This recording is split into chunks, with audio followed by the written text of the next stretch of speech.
Hello YouTube, Miles here, Paradise in a Pot, and if you're first time visiting here, please consider subscribing. We do houseplant stuff, houseplant shopping, chores, and I show you how I make my houseplants grow their best. Been doing it since 1985.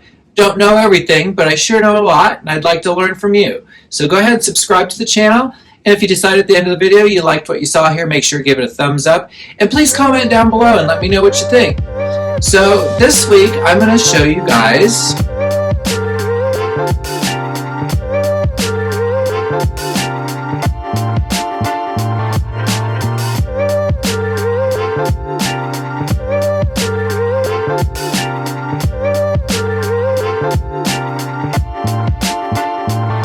houseplant haul that I received from a friend of the channel, someone whom I met, actually two someones whom I met last year in 2021 at the first Las Vegas houseplant swap.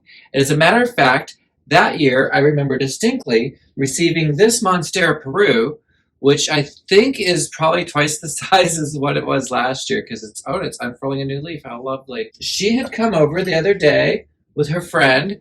I'll use their first names, Heather and Erin. They came over and they brought me some really beautiful little plants. But before we get into that, I just want to say real quick, two things. One, I don't see much viewership on the Houseplant of the Week series that I do, so I'm not sure how helpful that is, or if I should continue on with that. So if you find that to be helpful or useful, because I do get a few people who watch it, let me know in the comments below, and I'll go ahead and start back up with that. As you guys saw last week, I had that jackhammering going on directly outside of my house. That went on for hours. That did not stop forever. And as a matter of fact, there's a big hole out there with a metal grate. And you might hear in the background a thump thump. And that'd be a car driving over just that silly thing. So I do apologize for that in the background. But that's why we didn't do it last week. And this week, I had to go to the doctor. Because it turns out that I have carpal tunnel in my right hand that's progressively getting worse. Luckily, I think we caught it early enough so that it won't be a problem. I just have to, for a couple weeks, wear this thing. And I had an injection, so hopefully it'll all get on the road to repair and we'll take care of that. But that's here nor there.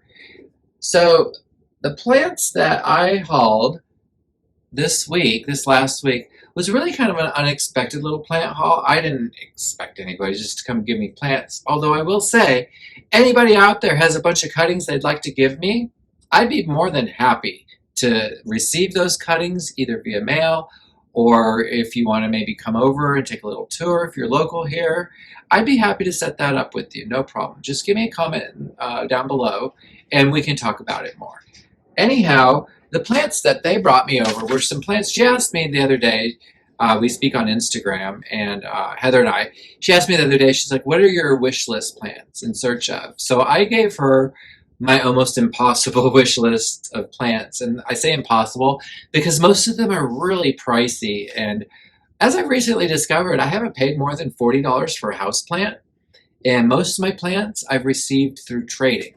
So I will say that if you're a new houseplant enthusiast just getting started, make sure that you purchase a few unusual plants, uncommon plants. Find something from local people that not everybody has, because that will become a great tool for as you meet other plant people to swap plants with, so that you can increase your collection without draining the bank account. And I will say that almost 2/3 of my plants have been collected through trading, so just keep that in mind.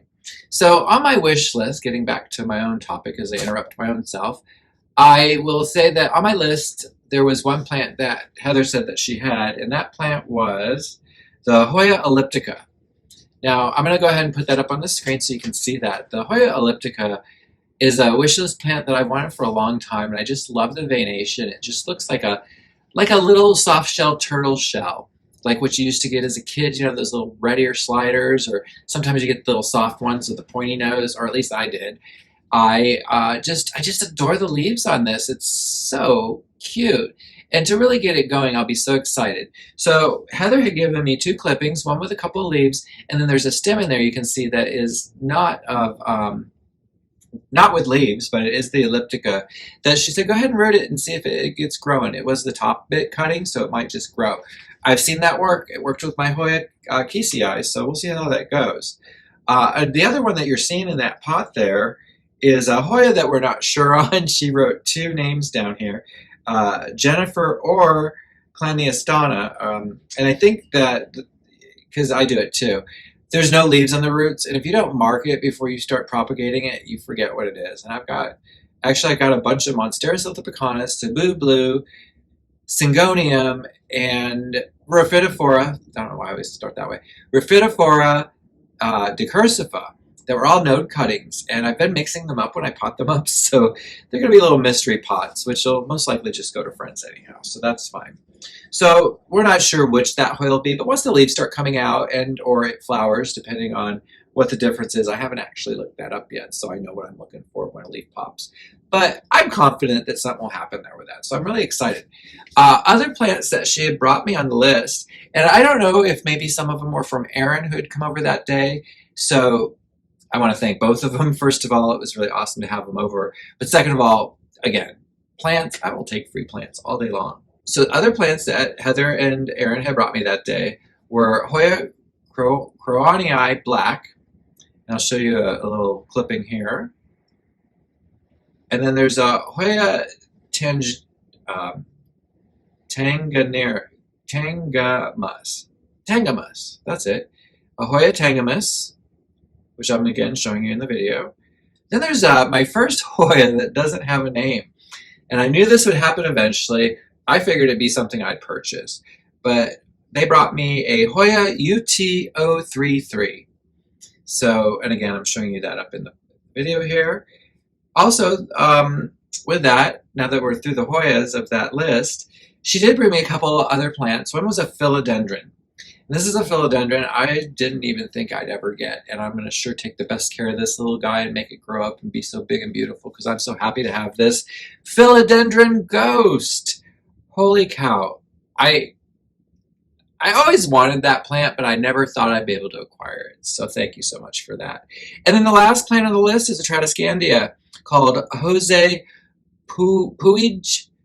P-U-I-G. I'll put the name up on the screen. It's a really beautiful, dainty little plant. You can see it here in the video. It's so adorable, so I'm going to make sure and get this rooted up and grow it really well. All right, gang, we've gone through those plants in that plant haul, and that was so awesome of Heather and Erin to come over with those plants. Again, I cannot thank you both so much. Hopefully soon we'll be doing a tour of their houseplant collection, and you can see the mother plants of where all these cuttings have come from. In the meantime, I'd like to give a little update on a few other plants that I have really thriving in my little garden over here. So let's see if we can't reach over here and grab my lovely little philodendron pink princess. And I bring her out, hopefully we can see this on the camera. I bring her out because she has popped another leaf in my care, and I can't believe we're getting leaves like this from this little philodendron, and I'm so excited for it. So I wanted to show you that. My pink princess is growing quite weed-like. I'm really enjoying that. I also want to give a little update on this Shangri-La. It's doing really great. As you can see there, it's been potted up in this cute little black pot. This was a plant swap I did with Kellie Hoyas, where she sent me a bunch of plants, a bunch more than I expected, and I sent her quite a few plants. So yeah, I just wanted to show you guys that just like any other pothos, it's really taken off quite well. All right, gang, I'm here in my little plant room, and I just wanted to come back to this Hoya australis that I've been showing you guys quite a bit of lately. And I just wanted to show you that it's still blooming. We still have blooms happening all over the plant. It just looks so beautiful. I just adore this. And some of the smaller peduncles are starting to come together, so they're going to be blooming soon too. There's another one over there. Sorry if I make you dizzy, turning that around like that. And also, to my amazement, the peduncle that shot off the first flowers is developing more flowers again. So I kind of wonder if this plant is just going to give me bloom after bloom for the season. So I'm just thrilled. I just love it. All right, gang, let's go back to the studio. All right, gang, well, that's my plant haul, and that's my house plant update on a few things that are going on around here. What plants did I get that you guys have, and what tips do you have for me to grow those plants? Let me know in the comments below. Let's talk about it. And hey, it's Saturday. I want you guys to all enjoy the weekend. It's really super windy here in Las Vegas, so I'm probably going to be sitting inside all day because it's like 50 miles per out there, and my little garden's already blown away. Anyhow, thanks much for watching. Please like, subscribe, and join the little plant group here. Take care, guys. Bye.